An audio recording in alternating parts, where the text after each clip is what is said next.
question. You're simply assuming the very thing you're trying to explain. Very good. Very good. Now we'll hear from the audience because they have some questions. Some of them obviously stay within what you've already presented. Some of them, because you've presented something, obviously somebody's thought, wow, they need to explain that, and it goes beyond a little bit sometimes of the purview of what the debate's about. But Dinesh, we're going to start with a question for you, and somebody was very interested in really something that Dan brought up. They said, how do you reconcile a belief in evolution, interspecies evolution, with the creation account in Genesis? The question is about evolution and Genesis. And in a way, when Dan stated my view of this, he ran a little bit roughshod over it. There's an important distinction we have to make here. A distinction between evolution as a scientific notion, a scientific idea, a scientific theory, and what can be called metaphysical Darwinism. Now, Darwin was actually both. He was a scientist, and he also, toward the end of his life, became an atheist. He never called himself an atheist. He said agnostic. But he was essentially he became very anti-Christian.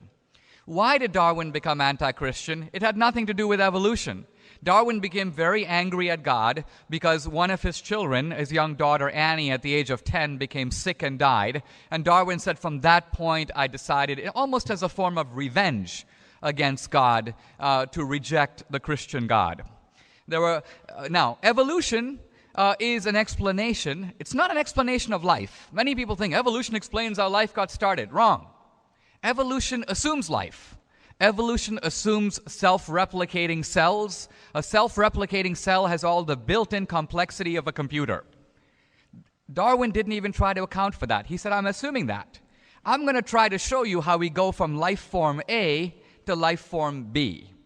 Now, when Darwin published his Origin of Species, a Harvard biologist, Asa Gray, who's a devout Christian, wrote to Darwin and said, ever since I've been reading, in all the years I've been reading the Bible, it tells me that God made the universe and God made life, but the Bible doesn't say how.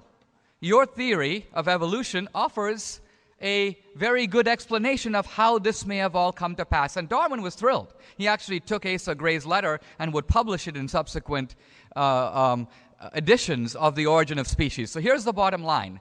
Evolution by itself is not a threat to Christianity or to Genesis. However, Darwinian metaphysical Darwinism, the idea that this is all an unguided process that doesn't need a creator, that somehow evolution will magically one day account for the origin of life, this is all metaphysical Darwinism. It's essentially atheism that has been injected into evolution. I completely reject that. Can I respond to that? If you'd like to, for a minute. You write in your book, it's